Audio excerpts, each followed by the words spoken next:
Now that was not a comfortable passage to read or to hear, I imagine, was it?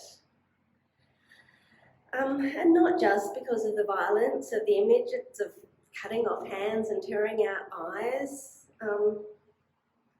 I can deal with the hell language. It actually is Gehenna, which was an actual place outside Jerusalem. And the translation of that to hell confuses us because of medieval notions of hell that have entered into our worldview. But even so, it is an uncomfortable passage. And largely because of what it says about divorce. When I talk to people who grew up Anglican, but no longer have anything to do with the church, now there are some who simply drifted away because life got busy. There are some who've been impacted by abuse. But apart from those, there are two things that come up most often in those conversations. One is that at some time in their family, an Anglican minister had refused to baptise a child in their family. And the other, the more common one, is that they or someone close to them was not permitted to be married in church because of a previous divorce. And though our practice has changed, there is still a lot of hurt out there around previous church practices and things that are still practiced in some Anglican circles. A lot of trauma. And we need to acknowledge that the refusal to marry divorced people in Anglican churches until recently was based on these verses in Matthew's Gospel. And that leads us to some painful questions. Did Jesus intend and sanction that hurt, that trauma? And has the church turned its back on biblical teaching now that we do remarry divorced people? These are difficult questions, and they're not theoretical, they are deeply personal. We have all been touched by divorce, and it's always painful. I think it's fair to assume everyone here, in fact everyone I meet, has either been through a divorce themselves or has a close friend or family member who has. I think my family is reasonably typical.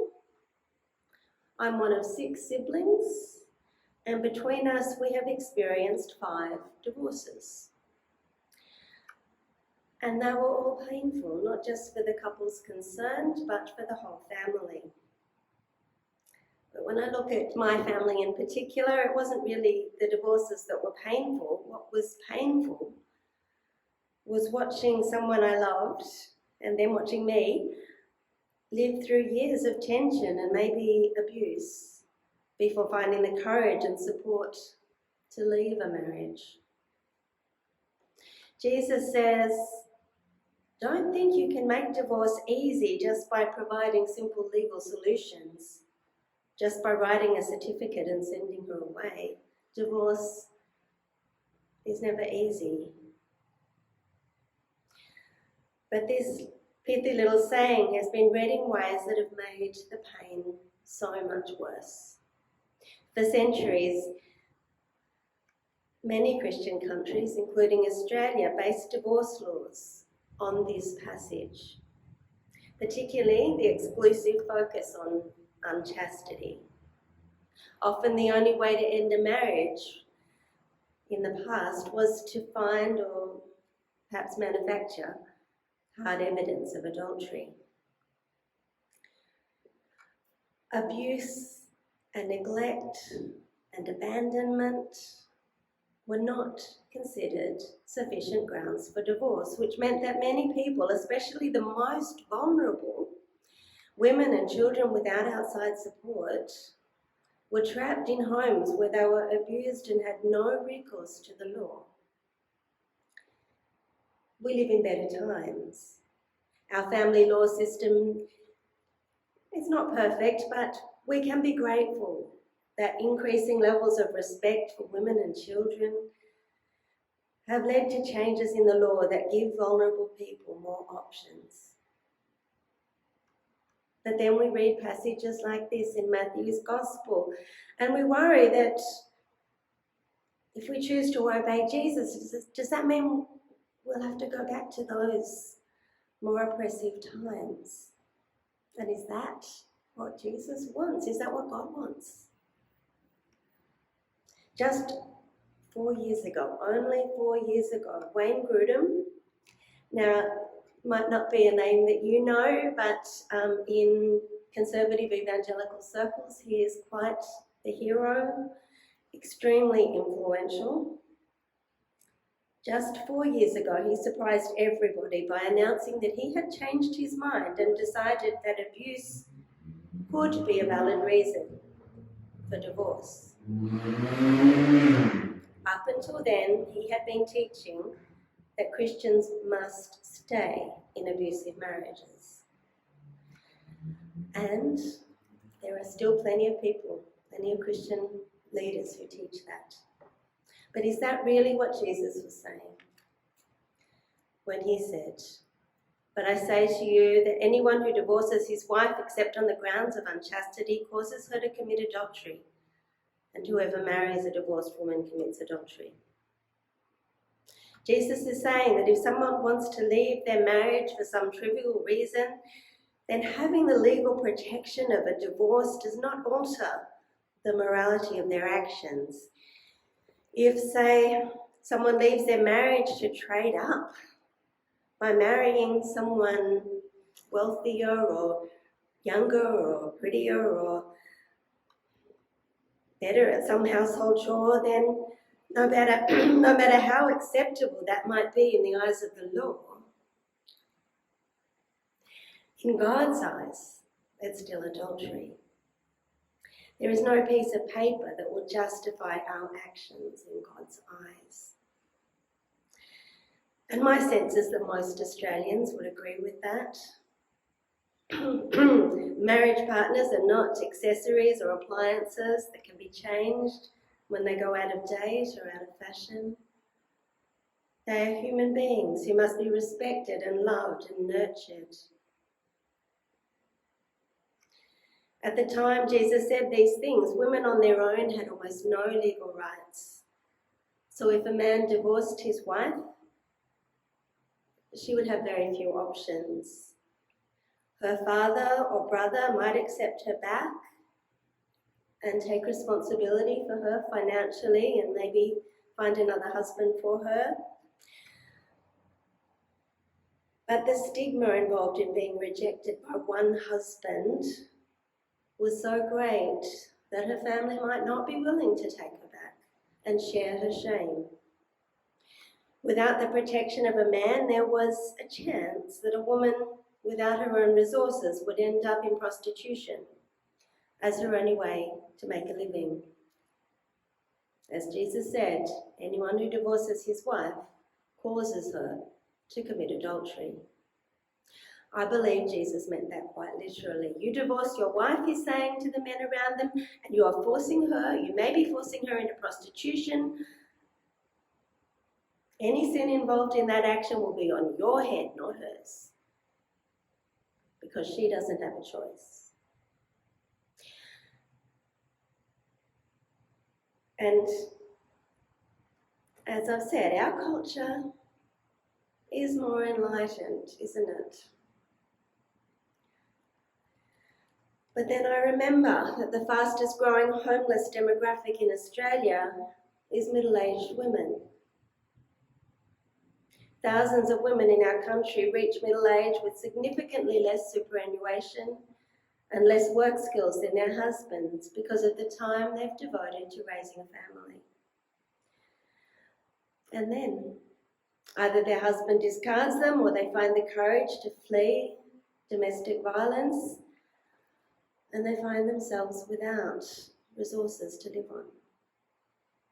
So they couch surf, if they have enough friends with enough couches, or they sleep in their car if they have one, or out in the open if they don't.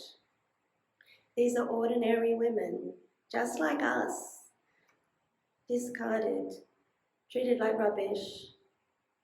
Jesus says, however you might interpret the law and however meticulous you might be about applying the law, this is not okay.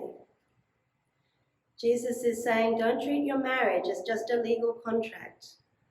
Your spouse is a vulnerable human being worthy not only of legal protection, but of love and respect.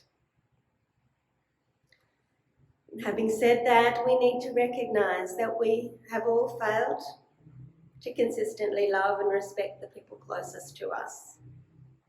And perhaps there are people that we need to apologize to and make amends.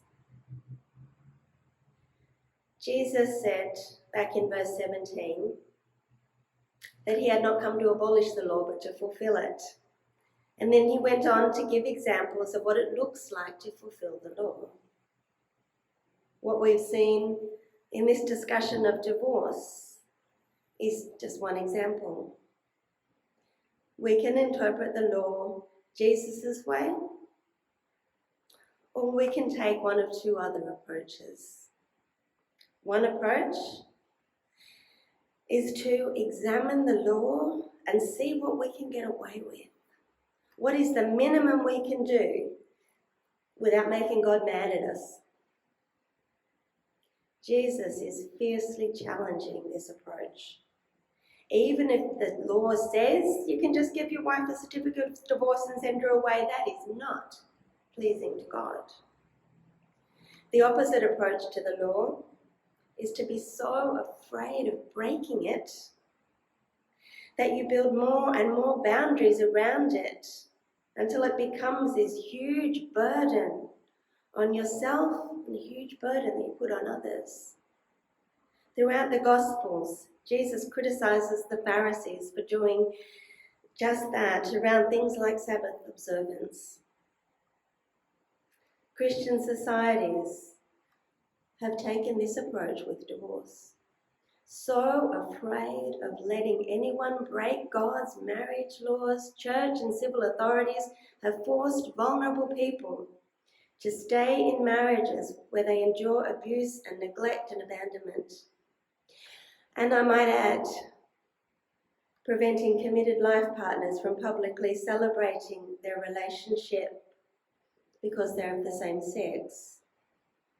Both of these extremes of minimizing or maximizing the law are criticized by Jesus.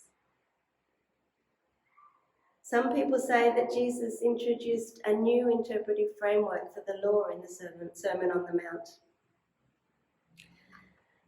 But his approach was not new, and it was not just halfway between two extremes. We heard in the Deuteronomy reading this morning that God loved us first. So we are to love God and love each other. Especially we are to love the most vulnerable people among us. Love and justice. That's not a new interpretive framework that Jesus introduced. That is what the law was always about. And the Lord just fleshed out some examples of this is how you love. This is how you live with justice. So Jesus says to men, and it is clearly to men that he's speaking in this passage, he says, sure, the law makes provision for divorce, but ask yourself this, what is the loving thing to do?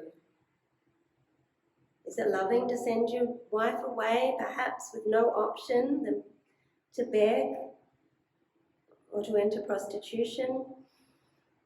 Of course not.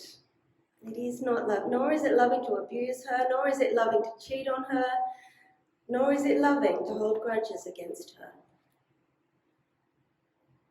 And that's the question we must ask ourselves when we're trying to live a life that pleases God.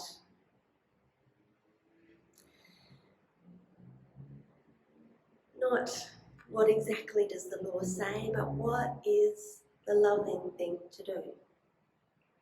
Jesus looks at the law about murder in verses 21 to 22 and interprets the commandment through the lens of love.